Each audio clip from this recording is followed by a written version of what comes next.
So, natural environment and water. We all rely on healthy water, air, and soil. Greater Sudbury is a city of lakes and rivers, creeks, and wetlands. We have a special responsibility to protect the health of our watersheds. In the 2015 municipal election, the Green community asked for dedicated annual funding for watershed and sub-watershed studies so that we could make informed decisions to protect the health of our lakes and waterways. We now have $250,000 per year of municipal funding dedicated to watershed studies and provincial funding to complete 9 sub-watershed studies in 2 years, starting with the Lake Ramsey watershed study. We also asked for better stormwater management, other measures to protect our natural environment and watersheds, and funding for acquiring high-priority green spaces. Council's strategic plan prioritizes completing watershed studies. Planning strategic plan includes a number of commitments to grow environmental capacity, including a climate change adaptation strategy, updated stormwater management guidelines with low-impact development and climate change in mind, shoreline planting guidelines, and guidelines for sustainable neighborhoods. Our next panelist is Linda Heron, Chair of Ontario Rivers Alliance and Vermilion River Stewardship. She will provide her thoughts on moving forward on protecting our natural environment and water. Thank you. Go for it. What microphone? Yeah, Turn it off first, because it makes a lot of noise, you know. a little back. It's just a little close. Yeah. What's that? Okay. Hi, everyone. Thank you for coming out tonight. I really appreciate it. I'm going to read my notes because I felt a lot of pressure to get this out in 5 minutes. I have a lot to say. I've cut it down from about 3,000 words to 800. I reviewed the City Council planning strategy and the Planning Division strategy, and both were excellent high-level documents. However, the details and implementation of these priorities are key to its success, so I really looked at the official plan for most of my comments tonight. The things that were missing in those strategies, though, was a Vermilion River watershed study to look at the big picture. And we did ask for watershed studies, not all sub-watershed studies. A wastewater infrastructure and green infrastructure, they were not included in the strategies. Clean, healthy freshwater ecosystems are vital for our survival on this planet, yet our lakes and rivers are faced with a barrage of threats. So let's talk about what can be done to help our waterways. Decades of hard work and collective efforts have begun the long process of ecological recovery in Sudbury. Many of our lakes have seen improvements over the years. However, climate change is bringing a whole new dimension to the threats facing our fresh water. 2015 was a record year for reports of blue-green algae blooms in our Sudbury lakes. There were 13 in all. And a warming climate is predicted to only increase those numbers. Jerry talked about the recent $2.3 million grant and annual funding for dedicated funding for in the annual budget for watershed studies. And that's fantastic, great news. However, it's disappointing that nowhere in the official plan is the Vermilion River even mentioned. Not once the Vermilion River is not mentioned, let alone the promise of a watershed study. Yet it's the main drain and the largest body of water within the district of Greater Sudbury. The Vermilion River has 8 municipal and 2 industrial wastewater treatment facilities, 3 sewage lagoons, and numerous lift stations within its watershed. Heavy rain events often overwhelm our wastewater treatment plants, and this isn't happening just here, it's happening all over the world, really, because wastewater treatment facilities were not built to handle the extremes of climate change. It boggles my mind that in 2016, we're still releasing treated, undertreated, and untreated wastewater effluent into our rivers and our streams. Insufficient treatment of wastewater and a lack of effective stormwater management are major contributors to water quality degradation.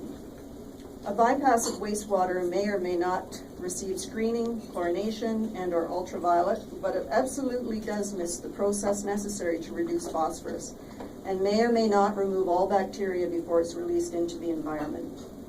The disinfectant chemicals used to kill bacteria can also kill fish and other aquatic life. How much sewage am I talking about? Oh, it's a lot. In March of this year alone, there was enough sewage bypass to fill 2,658 Olympic-sized swimming pools.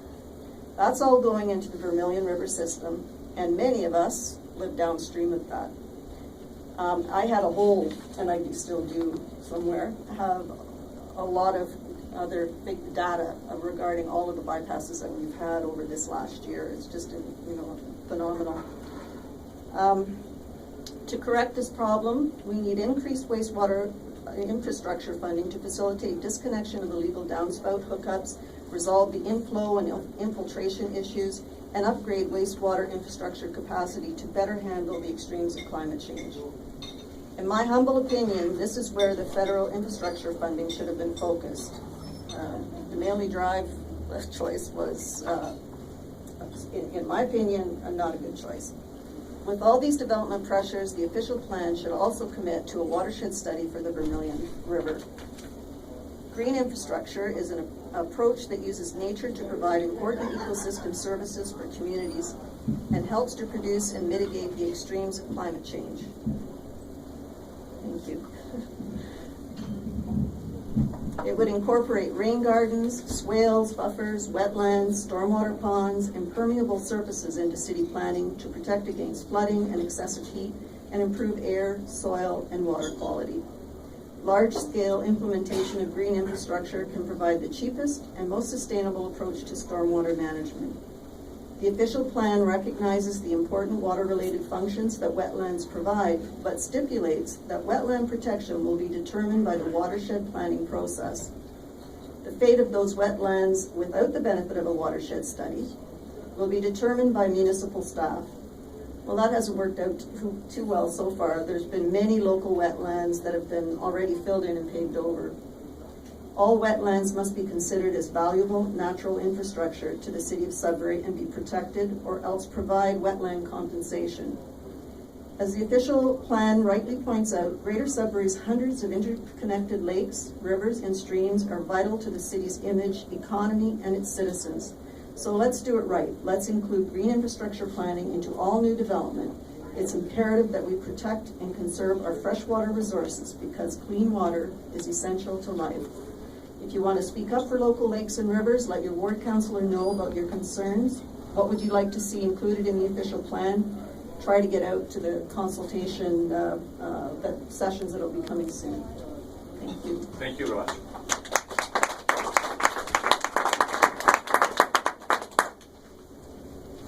Engagement and equity makes a community.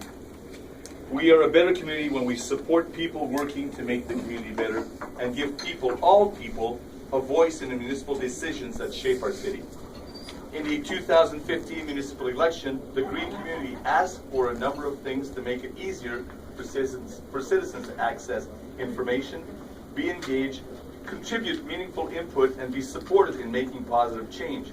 Greater Sudbury now has an open data portal and posts its agendas 10 days in advance, a week earlier than before.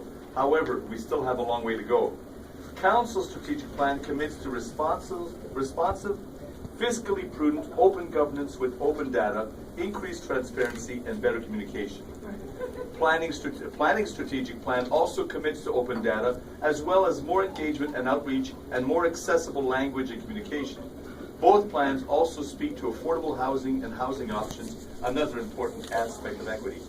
So our final panelist is Janet Gasparini, past Executive Director of the Social Planning Council and former City Councillor and now grandmother and a person who loves her retirement. And she will speak to engagement and equity. Thanks. Like it, which is a mix.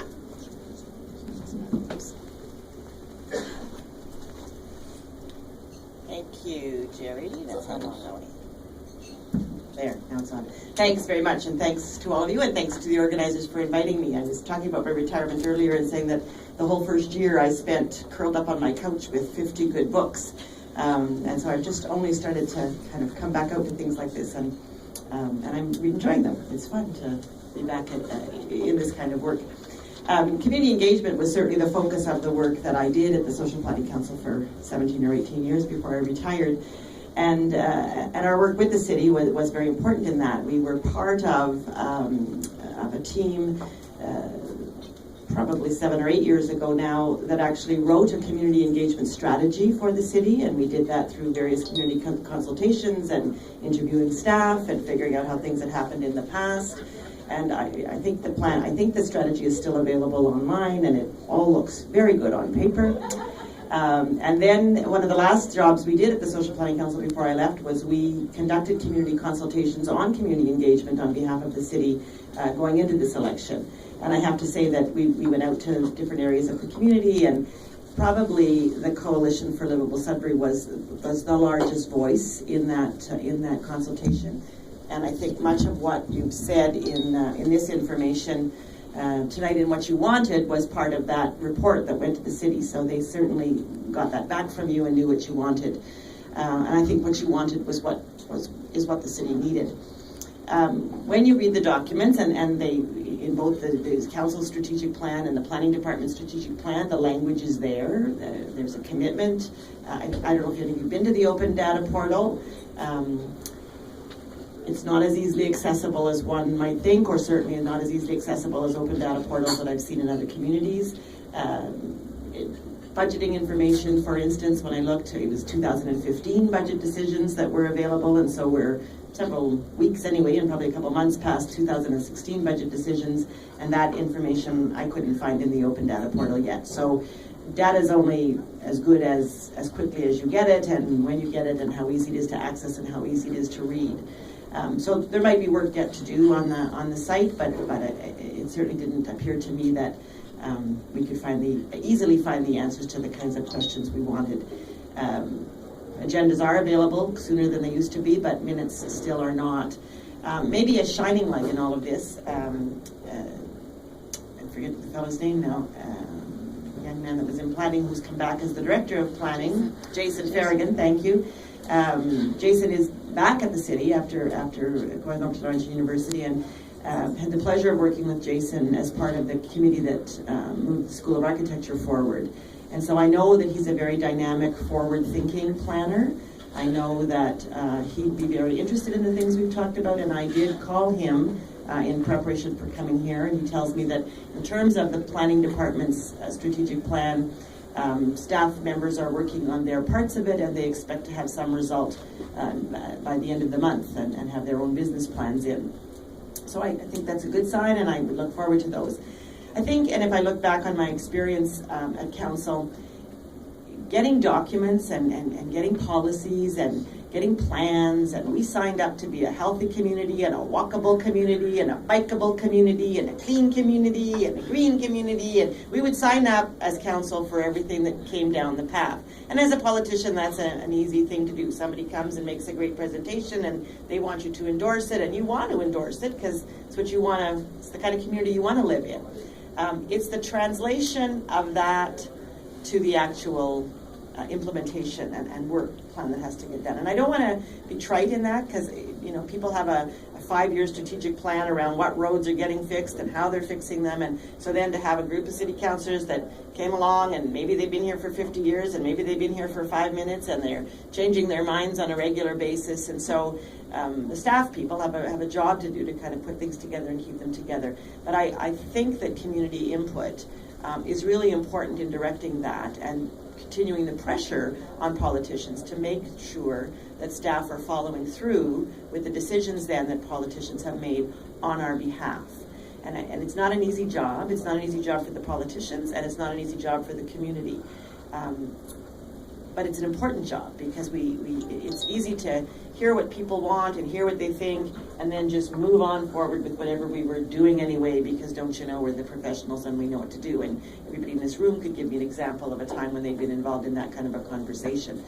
I have to say that the work that the coalition does is probably some of the most progressive work in the community in terms of engagement. So when I was on council, I would have loved for a committee like the coalition to be, feeding things back and forth. It was always easy to get input on what people didn't like.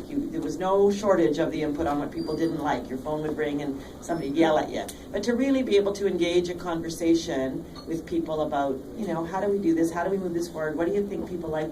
We were just talking earlier, and I said, in Minnow Lake, the biggest attendance at a community meeting was when the police would come out. If the police were coming out, then, 300 chairs would be filled up in the audience. But if you were going to talk about a walkable community or a bylaw change or whatever, the same 12 people, John Lindsay and I, and a few others, would be sitting in the room having the conversation. So really the work is about getting the citizenry engaged. There's no trouble getting the citizenry engaged at election time. We hear lots. I do think social media is a very valuable tool and has been very effective. The Bailey Drive debate, and while some of us feel we didn't win that debate, we certainly had lots of room to have our space and have our voices, and it influenced what CBC did. It really did have that kind of influence in the community. So I think that kind of effort has to be kept up and have to keep having our voices. And I know Jerry's waiting to get on. The last thing I'll say is that the joy of being retired and not wanting to be hired or appointed or elected to any office is that you really have significant freedom in what you get to say and do. And so it's a great time of your life to be able to be much bolder than you might have been at a time when you thought you had to appease some god. So it's good to be here, and thank you. Thank you very much. It was you that said to me at one point in time that you do more politics once you're out of politics than when you're in politics. Absolutely. And that is so true. A lot of work gets done by the people in this room. By the way, I know how much Sudbury you represent tonight. There's 30 of us. That's 0.002% of the population's here tonight. So we have, we talk about engagement. We need to engage more than 0.002% of people. So tell your friends. Yeah, tell your friends and your family. Those are the worst ones, of course. The other thing too that came out loud and clear is that I think it's Einstein who said that the genius is always in the implementation. We haven't gotten the genius that we get at City Hall. We're getting there though, slowly but surely.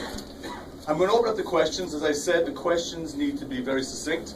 I will allow you to basically preamble to your question for about 15, 20 seconds maximum.